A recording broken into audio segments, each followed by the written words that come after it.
Jair Bolsonaro finalmente vai a julgamento. Donald Trump promove novos ataques à comunidade LGBT. Hétero é demitido da Starbucks e processa a empresa por heterofobia. Golpista conhecido como Rei do Grindr é preso no Rio. Casal gay da novela será excluído da trama. Essas e outras que bombaram na semana no nosso Rolim de Notícias, agora no ar.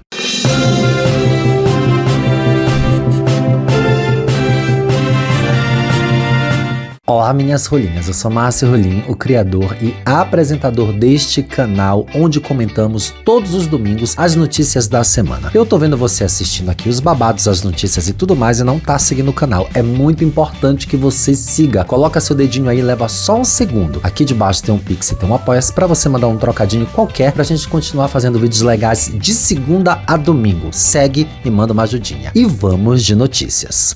Bolsonaro será julgado. Como a gente sempre abre o jornalzinho com um bloco político, eu quero começar com a notícia de que o ministro do STF, Cristiano Zanin, marcou para o dia 25 de março o julgamento da primeira turma da corte para decidir se aceita a denúncia da PGR e torna réus o ex-presidente Jair Bolsonaro e outros 7 denunciados por tentativa de golpe. Como presidente da primeira turma, Zanin decide a pauta de julgamentos. A partir do julgamento da denúncia, a primeira turma do STF decidirá se abre ação penal contra Bolsonaro e os outros denunciados com ele por tentativa de golpe. O ministro decidiu convocar 3 sessões da turma para analisar as denúncias. 2 no próprio dia 25, uma pela manhã, uma pela tarde e outra extraordinária no dia 26. Nas sessões serão ouvidas a PGR, as defesas e apresentados os votos dos ministros. Moraes liberou o caso para julgamento após receber manifestação da PGR sobre as defesas. Paulo Gonet rebateu os pedidos de defesa dos denunciados e defendeu que seja assim analisada a denúncia. O núcleo de Bolsonaro tem ex-ministros e cúpula militar. Além do ex-presidente, integram esse grupo de denunciados os ex-ministros Augusto Heleno, Braga Neto, Paulo Sérgio Nogueira e Anderson Torres, além do ex-comandante da Marinha Almir Garnier e do deputado federal Alexandre Ramagem, que à época era o diretor da ABIN. A primeira turma do STF é quem deve julgar se aceita ou não a denúncia. Ela é composta por Alexandre de Moraes, a Carmen Lúcia, o Cristiano Zanin, Flávio Dino e Luiz Fux. Desde 2023, as ações penais costumam ser julgadas nas turmas para dar mais agilidade aos processos. Alexandre de Moraes, que é o relator do caso, avaliará se há elementos suficientes para que a denúncia seja levada a julgamento. E aí os ministros decidirão se ela atende aos requisitos exigidos pela lei que sustentam as acusações. Se a denúncia for rejeitada, o caso vai ser arquivado e o Bolsonaro pode até ser eleito novamente. Se for aceita a acusação, os denunciados se tornarão réus e o processo seguirá para a fase de instrução. E aí só os deuses sabem quando vem a condenação, mas um dia ela virá.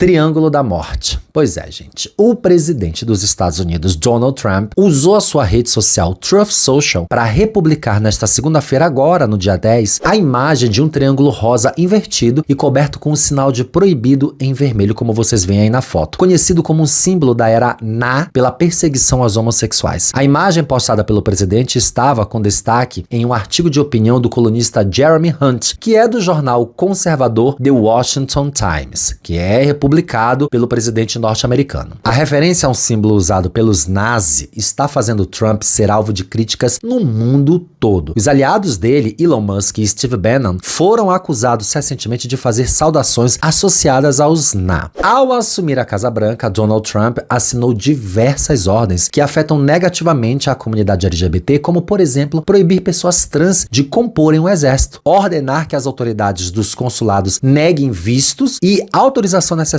para entrar nos Estados Unidos, e também para atletas transexuais que tenham que entrar no país para competições esportivas, e suspender os tratamentos de afirmação de gêneros a pessoas menores de 19 anos. O símbolo identificava gays e trans nos campos de concentrações na época dos nazis. Antes da criação do ícone, esses grupos usavam triângulos verdes ou vermelhos destinados a criminosos e a presos políticos, respectivamente. Também era comum identificá-los com o número 175, em referência ao parágrafo do Código Penal, que caracteriza caracterizava a homossexualidade como crime na época. O triângulo era costurado ao uniforme dos prisioneiros, por isso o grupo começou a ser chamado de Triângulo Rosa. Dados estimam que entre 5 a 15 mil prisioneiros homossexuais foram mortos. Os Triângulos Rosa eram cobaias em experiências dos nazis, desaparecendo com frequência dos campos de concentração. O sobrevivente Rudolf Brazda, de 1913 até 2011, contou em um livro os 3 anos detido no campo de Buchenwald em uma rotina de intenso trabalho, ofensas e abusos físicos, pois os prisioneiros do grupo eram tidos como viciados sexuais.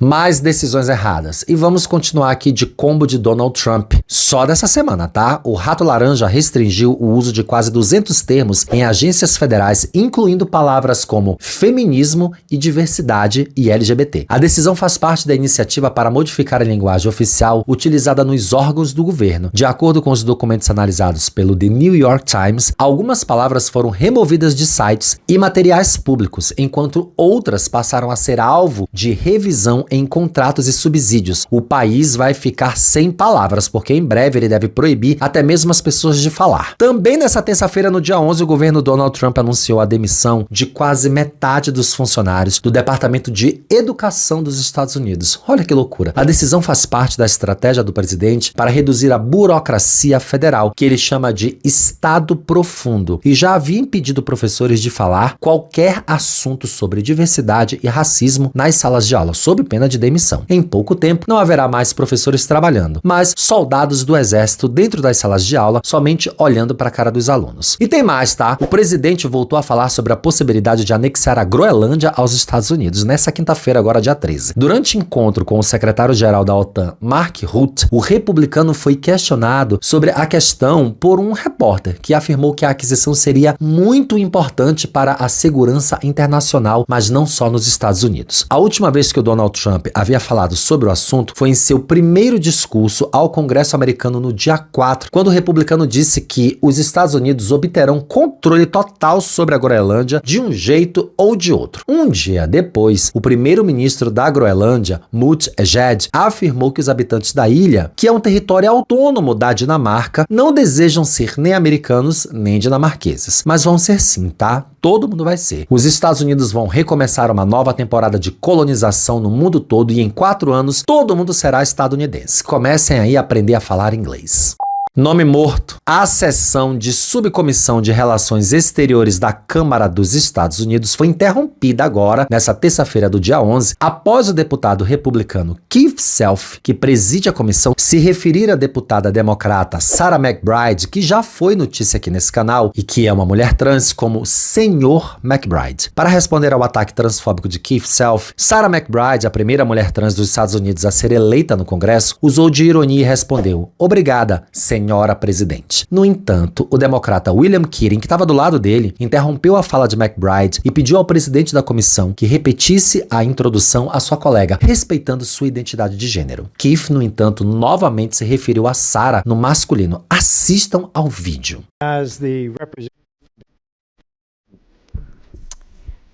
Thank you, Madam.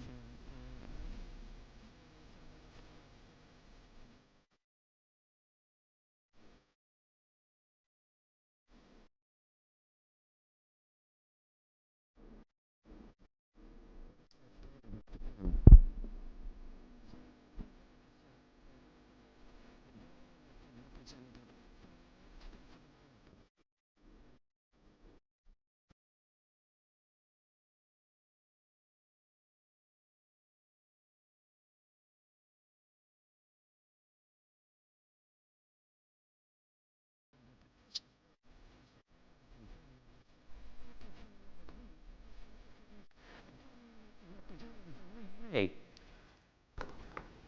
This hearing is adjourned. Keating reagiu ao ataque transfóbico do republicano. Disse ele: "Senhor presidente, seu comportamento é inaceitável. Senhor presidente, você não tem decência? Digo, eu te conheço pouco, mas isso não é decente de sua parte." O presidente da comissão respondeu ao democrata, afirmando que era preciso seguir adiante com a sessão. Keating, porém, declarou que só seria possível continuar se ele se referisse a Sarah McBride no feminino. Self, então, encerrou a sessão. Por meio de suas redes sociais, o deputado republicano Keith Self justificou o ataque transfóbico dele, afirmando que ele agora está seguindo as novas orientações da Casa Branca, que defendem a existência de apenas dois sexos, o masculino e o feminino, e que eles não são mutáveis. Essa história vai causar um grande problema e a gente está enxergando aí grandes ameaças a conquistas da comunidade LGBT. Aguardem.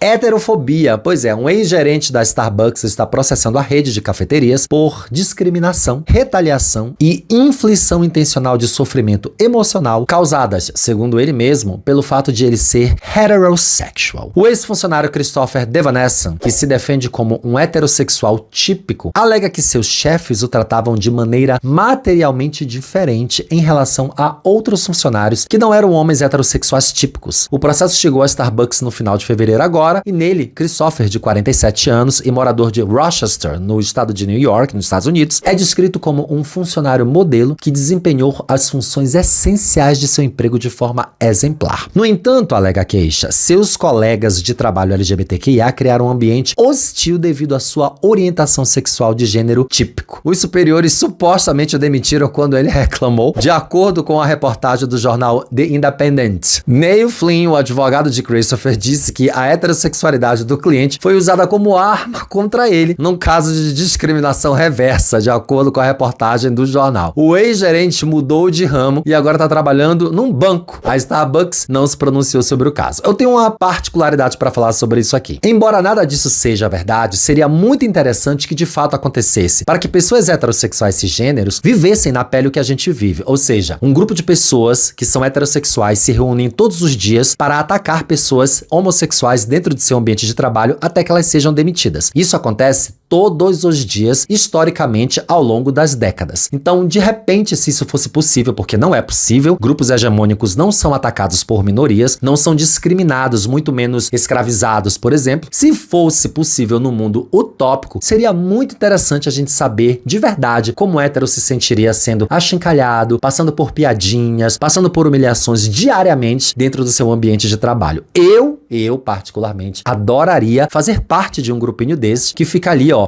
fazendo piadinha. Ei, heterozinho! Ei, fulaninho! E aí vê ele chorar no canto da sala até o dia em que ele vai ser demitido. Mas isso jamais vai acontecer, porque heterofobia não existe. Rei do Grindr. A Polícia Civil do Rio de Janeiro prendeu João Vitor Cordeiro Barbosa, conhecido como Kevin Muniz, ou Rei do Grindr, integrante de uma quadrilha especializada em roubar e extorquir homossexuais vítimas de programas marcados por aplicativos de encontro, como o Grindr. A ação foi realizada por agentes da 5ª DP, que cumpriram 2 mandados de prisão contra o acusado. Segundo as investigações, João Vitor faz parte de uma organização criminosa composta por garotos de programa que utilizam perfis falsos em sites de anúncios para marcar encontros com vítimas em hotéis na Lapa e na Zona Sul do Rio de Janeiro. Em um dos crimes relatados, a vítima foi atraída para um apartamento onde manteve, sim, relações com 2 integrantes da quadrilha, incluindo João Victor, que foi agora preso. Após o ato, o homem foi amarrado, agredido fisicamente e ameaçado. Os criminosos roubaram seus cartões de celular, realizando transações bancárias e totalizaram um prejuízo de mais de R$25 mil.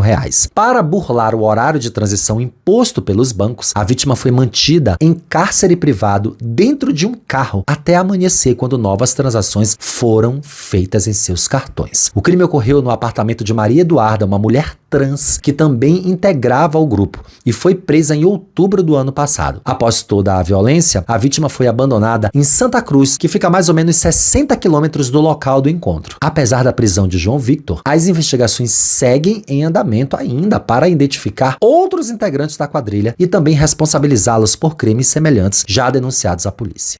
Golpes no aplicativo. Continuando esse segmento de notícia aí, mais uma de garotos de programa. Recentemente a gente teve a morte do jornalista Cristiano Luiz Freitas, de 46 anos, que ocorreu no dia 4 de março em Curitiba. E ela começa a ganhar novos contornos com o avanço das investigações policiais. Segundo noticiou o portal de notícias LGBT Fino, o principal suspeito do crime é Jonathan Barros Cardoso, de 27 anos, que é um garoto de programa e foi preso agora na última quinta-feira, no dia 6, em um flat na capital capital paranaense. Câmeras de segurança flagraram Jonathan entrando e saindo da casa de Cristiano no dia do crime, o que reforçou as suspeitas sobre a participação dele nesse ocorrido terrível. De acordo com a Polícia Civil do Paraná, Jonathan já é investigado por crimes de roubo e extorsão bem antes desses aí. Ele utilizava aplicativos de relacionamento e redes sociais também para marcar encontros com outros homens e posteriormente extorquir suas vítimas. Ao menos 6 pessoas já foram alvo do suspeito, segundo a polícia. Em fevereiro deste ano, 2 ocorrências foram registradas contra este mesmo cara. Ele chegou a ser preso em flagrante e durante um roubo, mas ele foi liberado posteriormente. A defesa do Jonathan, no entanto, nega que o crime contra Cristiano Freitas tenha sido um latrocínio, que é roubo seguido de morte. O advogado Walter Ribeiro Júnior alega que o ocorrido foi resultado de um desentendimento durante um serviço sexual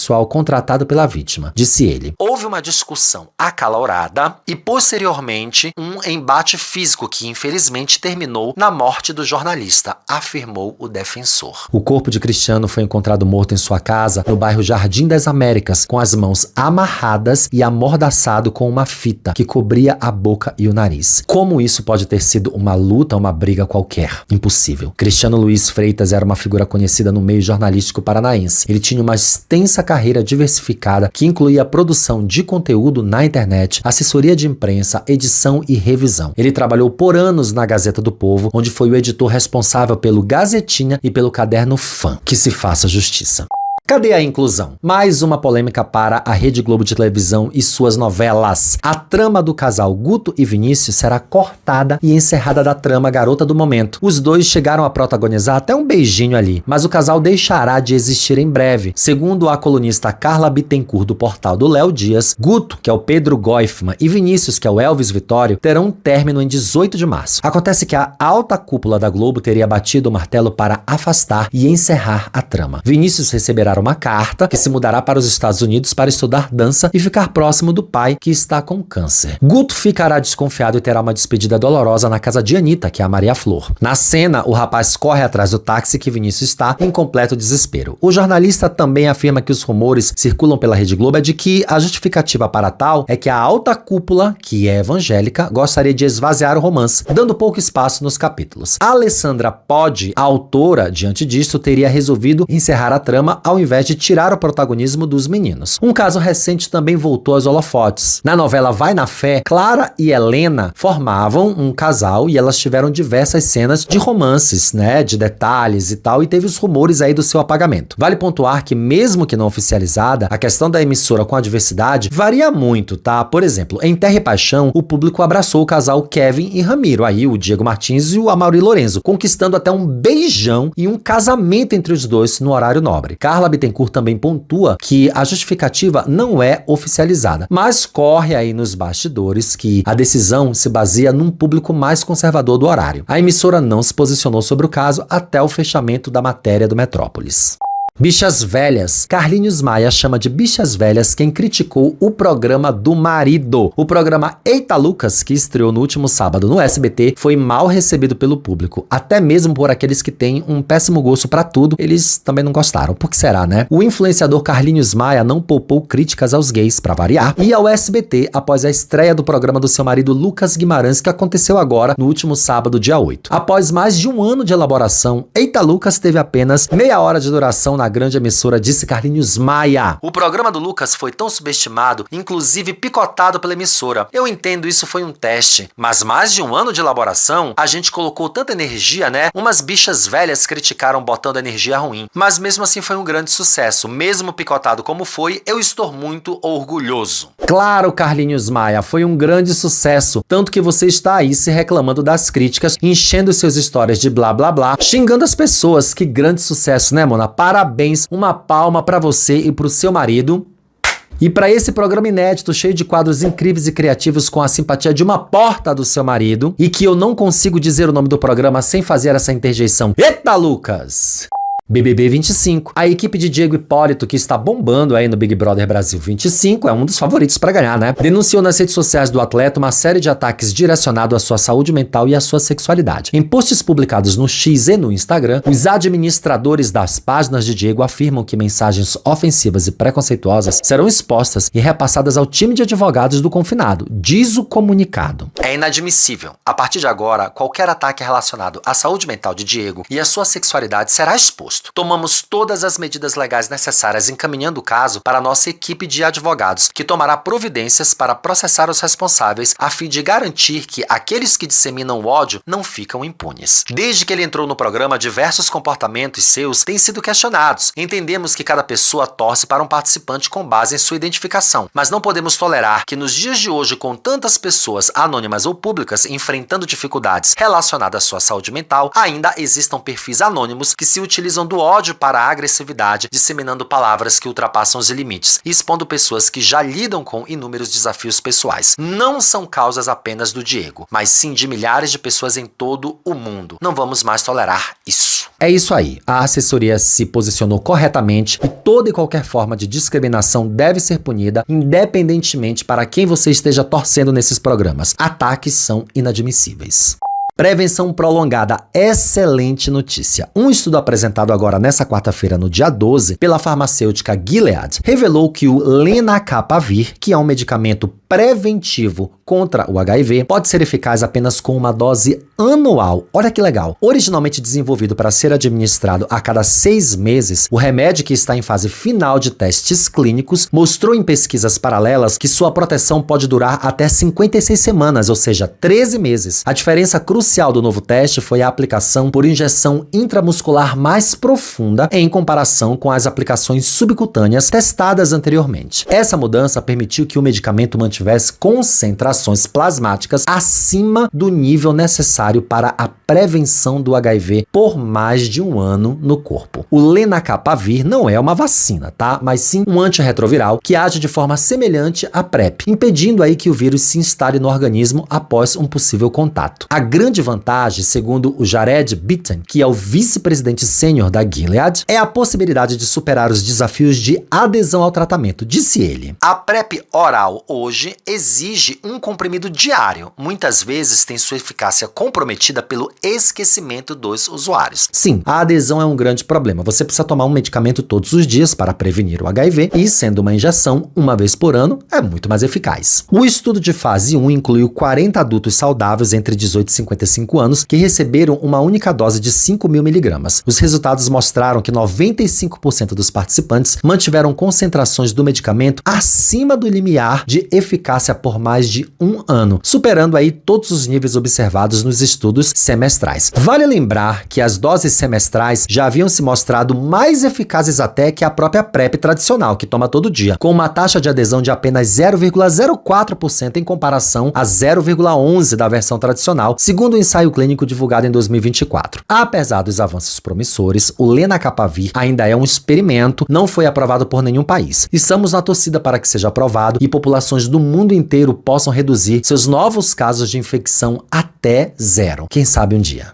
Triste fim. Bom, semana passada eu noticiei aqui a morte do Tim Kruger, que era um famoso ator pornô gay que partiu precocemente aos 44 anos por conta de um acidente doméstico. A gente dá praticamente o ano inteiro notícias de morte de atores pornôs e esta semana, infelizmente, mais um se foi. O brasileiro Roman Mercury, de 45 anos, teve a sua morte confirmada pelo seu amigo e colega de trabalho da mesma produtora, Greg Dixon, que contou que Roman tinha uma doença cardiovascular hipertensiva que resultou em um ataque cardíaco. A triste notícia foi divulgada inicialmente através de uma publicação no X, onde o Dixon expressou a sua dor e homenageou a trajetória do artista que trabalhou com ele. Ele disse: "É com profunda tristeza que compartilhamos a notícia de partir o coração do falecimento de Roman, que nos deixou inesperadamente, deixando para trás um legado de paixão, talento, gentileza, que tocou a vida de tantas pessoas ao redor do mundo." O Roman era nascido em São Paulo, era brasileiro, mas ele morava nos Estados Unidos há muito muito tempo e tinha uma grande carreira internacional de muito destaque, especialmente lá nos Estados Unidos, onde ele fez filmes nas maiores indústrias pornô do país. Ele tem pelo menos 89 créditos em filmes e ele colaborou com os estúdios bem conhecidos aqui da nossa comunidade, Rage and Stallion, Raw Fuck Club, Men at Play e o Pantheon Productions. Além de suas atuações e produções cinematográficas, o Mercury também se destacou no universo das plataformas de conteúdo adulto, OnlyFans e Just for Fans, onde ele ganhou muito dinheiro. Ele tinha uma carreira realmente promissora e era bem conhecido aí entre a galera que consome esse tipo de filme adulto. A família do Roman decidiu que suas cinzas serão espalhadas no oceano, próximo ao sul da Califórnia, um local que ele amava. Que ele descanse em paz. Muito obrigado para quem chegou até aqui o final dessa edição de domingo, que a gente adora fazer todo meio-dia. É muito importante que vocês sigam o canal. Leva só um segundinho, coloca o dedinho aí, gostou das notícias? De segunda a sábado tem militância, tem fofocaria, tem informação, tem letramento, tem baixaria, tem tudo aqui. No domingo tem o nosso jornalzinho, então tem vídeo todos os dias. Segue a gente que é muito legal, aqui de baixo tem um Pix, tem um Apoia-se, manda uma graninha, manda um matinho, é sempre bem-vindo e ajuda a gente a fazer vídeos novos a semana inteira. E bem aqui no cantinho está passando o último rolinho de notícias para você maratonar no canal. Um grande beijo e até o próximo. Tchau!